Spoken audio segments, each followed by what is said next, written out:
In this episode, we talk about whether or not you need insurance for your federal or private student loans. Let's get started. Are your student loan payments or loan balances a major obstacle in your financial life? Then tune in and let's escape student loan debt. Hello, my name is Brenton Harrison of Escape Student Loan Debt and your host for the Escape Student Loan Debt podcast. Over the last few episodes, we've been talking about some of the deadlines that are upcoming with federal student loans. As of yesterday, or I should say 2 days ago, the income-driven repayment plan waiver has expired. Now, there are some people who think that, kind of under the table, they're still going to allow some of those things that came in after the deadline to be honored based on those old rules. But in this episode, we wanted to talk about some things maybe that are secondary or smaller items that we don't spend as much time on but are still important. So when you hear something like, should I have insurance for my student loans? It probably sounds a little weird, but as I've shared, student loans impact a lot of things. They impact your taxes, they impact your budget, of course, and they also can have an impact or be impacted by different types of insurances. So in this episode, we're going to talk about 3 different types of insurance that can have an impact on or be impacted by your student loans, starting with life insurance. Now, when it comes to life insurance, you have to understand how federal and private student loans work when you die. Federal student loans die with you. And this is something that a lot of people aren't aware of. So they may have $100,000, $200,000 worth of student loan debt. And in addition to having the stress of having the debt, they have the stress of thinking that their family would have to repay it even if they were to die. That's not the case. Federal student loans die with you, and there are no taxes due on those forgiven loans. Private student loans, in most cases, die with you. It is something where you need to check with your lender, but in almost all cases I come across, a private student loan will die with you as well. So when it comes to calculating how much life insurance you need upon your death, the amount that you owe in student loans is typically not a consideration. Now, if you are married to someone or the partner of someone who has student loans, what a lot of people will do is they will take into consideration their partner's student loan balance when it comes to calculating their life insurance need. And there are 3 ways in which you can do this. The first is based on just the amount that they owe in the first place. So for example, let's say that I calculate my life insurance needs separate from student loans, and I need $1 million worth of coverage, and my wife happens to have $50,000 of student loans. Well, one way of going about it would be to just say, instead of $1 million, I'm going to add that $50,000 onto what I need. And in the event of my death, my wife would get that $50,000 and can pay off her loan balance. Now, there is a downside to this, if you consider it a downside, which is you're picking an amount based on what your spouse or partner owes now, but you don't know when you will die. So there's always the possibility that at the time of your death, that student loan balance has been paid down, if not paid in full, and the amount that you added to your need is no longer necessary. Now, I would argue that's not a downside because I'm sure that your partner could figure out something to do with an extra $50,000. But the point is that you can't necessarily marry a very specific amount that you need to the balance if you're using this technique. The second way that you can handle this in terms of incorporating your spouse or partner's balance into your life insurance is you can look at the payment that's associated with that amount that they owe. So for example, instead of looking at the $50,000 that your spouse owes, maybe instead you consider the fact that they have a monthly payment of $400. And when you're calculating based on your life insurance need, how much you want to generate in terms of income. For example, if I die, I want my family to have enough life insurance that they can pull $5,000 a month for expenses and still be okay. Well, that $400 or $450 that your spouse pays towards their loans can be used in that calculation.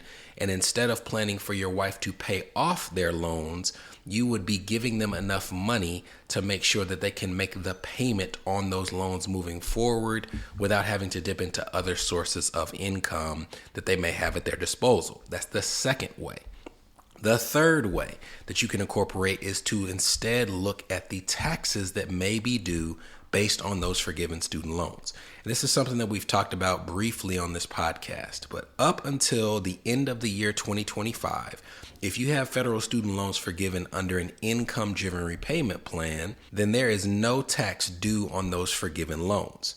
After the year 2025, if that moratorium is not extended, and I happen to think it will be extended, but let's assume that it's not, then if you have loans or your spouse has loans forgiven after the year 2025, those loans under the income-driven repayment plan would be taxed to them as income in the year of forgiveness.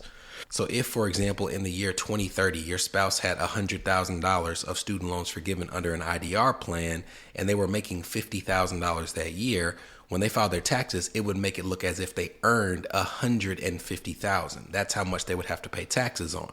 And that can be really problematic for a couple of reasons. The first is, for most people who are employed, they have their taxes withheld from their check. So they don't have to be responsible for saying, I make $50,000, let me calculate how much I need to send to the IRS every 2 weeks. So if a person's making $50,000 and they're employed, it's highly likely that they were going to get a refund, or at the very least, they wouldn't have some big lump sum payment that they didn't save for because the bulk of their taxes were withheld from their check throughout the year. But when you add on a lump sum, in our example, $100,000, it could lead to significant lump sum taxes that they didn't save for. So let's say, for example, that extra $100,000 that they didn't get to receive in terms of what came in their pockets, it's just how much was forgiven, led to an additional $20,000 in taxes. Well, that $20,000 may be a lump sum that your spouse is not prepared to pay for. So what some people will do when calculating their life insurance need is they will project how much their spouse is due to have forgiven in federal student loans. And based on the taxes that could potentially generate, that's the amount that they would add to their life insurance need. There's no necessarily right or wrong way to go about it. These are just 3 options for how you can incorporate or consider your spouse's student loan balance when trying to figure out an amount of life insurance that is right for you. The next type of insurance that we're going to cover in terms of how it's impacted or how it impacts your student loans is disability insurance. And there's all different types of ways that you can use disability insurance to make sure that you're protected, because that's what disability insurance is. It's paycheck protection. In most cases, disability providers are trying to replace 60% of your take-home pay in the event that you are ill or unable to work and you are totally disabled, meaning that you cannot do your job. Now, when you look at a disability policy, it's very important to understand the taxation of disability policies. If you have a policy that you own separate and apart from your employer, and you pay for it with after-tax dollars, then any benefits that you receive from that policy in the event that you're disabled are income tax-free. An example would be if I make $100,000, I have an individually owned disability policy that gives me $60,000 worth of coverage, 60% of what I earn, and I pay for that policy after taxes. Then in the event that I'm disabled, I would receive that $60,000 and I would not have to pay income taxes. It would not show up on my tax return. That's very important when it comes to income-driven plans in particular, because income-driven plans base their payment off of your adjusted gross income from your previous year's tax return. So let's walk through this scenario. Let's say that I'm earning $100,000 and my income-driven repayment plan reflects the fact that I'm earning $100,000. I have this disability policy. Heaven forbid I become disabled. Now I'm receiving $60,000 a year of income tax-free benefits. But because I don't pay income taxes and it doesn't show up on my tax return, I can actually still ask my loan servicer to recalculate my payments and see if that's something that's considered when calculating the plan. That's well within the guidelines. You can request a payment recalculation at any time that it benefits you, and your loan servicer will walk you through the questions, and they may ask if you are receiving other benefits like disability benefits, but because that income has decreased, it could still either eliminate or at the very least lower your student loan payment. With private student loans, because there are no income-driven repayment plans, you do not have the ability to recalculate your payment, but many of them do offer the possibility, if you're in an extenuating circumstance, of putting your loans into forbearance. Many of them will let you do this for up to 3 months at a time or up to 12 to 18 months throughout the course of the entire loan repayment, but it has to be an extenuating circumstance for which a total disability would likely qualify. But not all disabilities are total disabilities. There are some disabilities that are partial disabilities where you are able to work, but you can't work a full schedule. Maybe instead of working 5 days a week, you have lupus or Crohn's or MS, and you can only stomach working 3 days a week as an example. So you are not receiving total disability benefits. You don't qualify because you're still working. Well, individual disability policies also have, in some cases, if you pay for the coverage, what's called partial disability, meaning that if you've lost at least a certain percentage of your income due to the fact that you're working reduced hours, they will replace a certain percentage of that lost income. So for example, I told you that in most cases, they're trying to replace 60% of your take-home pay. Let's say that due to a partial disability, you have lost 40% of your pay. That partial coverage will try to replace 60% of the lost 40% of income. Now that sounds confusing, but it's how these policies work. So in this scenario, again, it would be something where with an income-driven repayment plan, if this were to occur, you can ask for a recalculation of your payment. And this is something where with a private loan, you can request a forbearance, but it would be up to that individual lender to determine whether or not that is constituting an extenuating circumstance to offer the forbearance. The last thing in terms of the disability policy itself that I would want you to be aware of is a student loan rider. And I will tell you, I'm not a big fan of these riders, but the concept of a student loan rider is that you give information to your disability provider, the type of student loans that you have, and also the payments that you have to make. And in the event that you're disabled, you would get an extra benefit in addition to what's replacing your income. And that extra benefit is specifically designed to make your student loan payments on your behalf.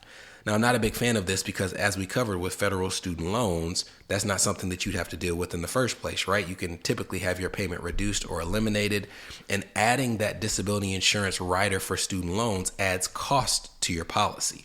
So it's something that seems like a good idea, but how much extra is it worth paying on a monthly basis for something that's statistically unlikely to occur? With a federal student loan, I'm not a big fan of it. If you have a private student loan, because you have to pay that loan off in full, it would be something that I'd be more likely to say you should consider because you do not have that fallback option of asking for a recalculated payment under a federal student loan payment plan. Now, in terms of how you would be impacted in terms of your student loan balance with a disability, it has to do with whether that is a total disability or a total and permanent disability. If you have just a total disability, but it's one from which you will recover. If you have a partial disability where you're still working, then you'll still have federal and private student loans. But if you have a total and permanent disability, then all federal and most private lenders will discharge your debt in full, but you have to have some documentation to verify that it is indeed a total and permanent disability. And with federal student loans, they will go a step further and they will, a few years after the fact, check your tax returns to see if you have earned income. And in some cases, that debt can be restored if it turns out that your disability is not permanent. But these are ways that life insurance and disability insurance can be impacted by your student loans. And after the break, we'll bring this thing home with how your employee benefits and your health insurance can be impacted as well. This is the Escape Student Loan Debt Podcast. A show for established professionals whose student loan payments or loan balances are impacting their marriage, their business, their credit, or their dream of achieving home ownership. We'll be right back. Are you interested in learning the tools and techniques we use to get student loans forgiven, reduced, reorganized, or expedited? Well, great news. We're currently updating our flagship course, Escape Student Loan Debt, to reflect the current changes in the student loan landscape. To stay up to date on the launch of the course and opportunities to sit in on our live recording sessions, head to escapestudentloandebt.com and join our email list now. You're listening to the Escape Student Loan Debt Podcast. Subscribe now at escapestudentloandebt.com. Welcome back. All right, so how can something like a health insurance policy or the like or an employee benefit be impacted by your student loans? We'll start with 3 accounts that I have shared in the past can be really helpful for lowering your adjusted gross income. Again, adjusted gross income is something that's used to calculate your payment under an income-driven repayment plan. If you can find a way to lower that adjusted gross income, you can lower your student loan payment. And there are 3 benefits that many employers offer that can help lower your adjusted gross income in a way that benefits your student loans: health savings accounts, dependent care flex spending accounts, and flex spending accounts. We'll start with flex spending and dependent care flex spending. A dependent care flex spending account is something where you can put dollars aside before they're taxed, which is how it lowers your adjusted gross income, and you can use it for a whole host of reasons. It can be an adult daycare center for a family member. For a child that's a dependent on your tax return, it can be paying for a babysitter. It can be paying for an au pair. It can be paying for pre-K tuition. It can be for a day camp. It can be registration fees. There's all different types of things that you can pay for that you already had to pay for, but you can do so without paying taxes by utilizing that dependent care FSA. In 2024, I think for an individual, you can do up to $2,500 in that account, for a family up to $5,000. But it's a really, really good benefit for people who have dependents on their tax return to pay for things that they already needed in a way that's tax beneficial and student loan beneficial. The other account that we said we're going to group together with this is a flex spending account. And a flex spending account is something that you can use for health expenses, things like visits to the doctor, visits to the dentist, eye exams, paying for glasses. There's all types of stuff. Matter of fact, if you're looking on screen, you can see that almost every major retailer you can think of, whether it be Amazon, Target, Walmart, they have dedicated pages on their site where everything on these pages is something that's eligible to be paid for with an FSA. But an FSA is another really beneficial tool. But these two, the reason that I've paired them together is they are what's called use it or lose it accounts. Meaning that for the most part, if you put an amount in that account and at the end of the calendar year, some employers offer like a couple of months of extra allowance. But for the most part, if you don't use it within that period of time, the funds just revert to the plan. So you have to have some forethought into how much you're actually going to spend out of these plans, because most employers will also not allow you to make changes to how much you're contributing each pay period outside of open enrollment. So they may say you have from October to November to pick how much is going to be taken out of your check for the rest of the upcoming year, but you can't go back in next March and say, well, I was putting $150 a paycheck into this account. Now I want to put $75. You can't make that change until the next open enrollment. So what you don't want to do is put $5,000 in a dependent FSA, only use $2,000 of it, because the remaining $3,000 would revert back to the plan and you would lose your money. An FSA is, for the most part, very similar, except with an FSA, there's an allowance. I think in 2024, it's a little over $600 where you can roll that amount of unused balance over from one year to the next. But in the initial scenario where you put thousands of dollars in this plan, you can't roll over any more from year to year than that $600 or so. So you have to be careful with those accounts. But with the third plan, the health savings account, that is a more flexible plan that actually impacts your health insurance. It impacts your health insurance because you cannot just have a health savings account. You have to pair a health savings account with a high deductible health plan. Now, the benefit to a high deductible health plan on the front end is that it typically costs less on a month-to-month basis. The downside is it costs less because they are assuming you are putting those funds into your HSA, and in the event that you have to go to the doctor or the hospital, you likely will have to pay more for that primary care visit, for that surgery, because it's a higher deductible plan. But the benefits to the HSA, and in 2024 for a family, you can put over $8,000 in these plans. It lowers your adjusted gross income, lowers your student loan payment, also puts you in a position where those funds can roll over from year to year, and they can even be invested similar to your 401k. Now, before age 65, those funds have to be used for a dedicated health expense, but after 65, you can use it for whatever you want to. So it can turn into kind of a pseudo secondary retirement account if planned for appropriately. So these are three types of insurance-related vehicles or health insurance-related vehicles that are also impacted by your student loans in a positive way if you can find a way to use them to your advantage. So that was a lot. I know that's a little deeper into some ancillary or sideline items that we typically don't think about when it comes to student loans. But to my point, student loans impact a lot of stuff. So hopefully this was helpful to you. If you have episodes that you want to hear about or things that we haven't covered, we had a lot of questions about the last few episodes we've done. Feel free to reach out to us, and we'll be back in 2 weeks with more information that will help you have your federal or private student loans forgiven, reduced, reorganized, or expedited. See you then.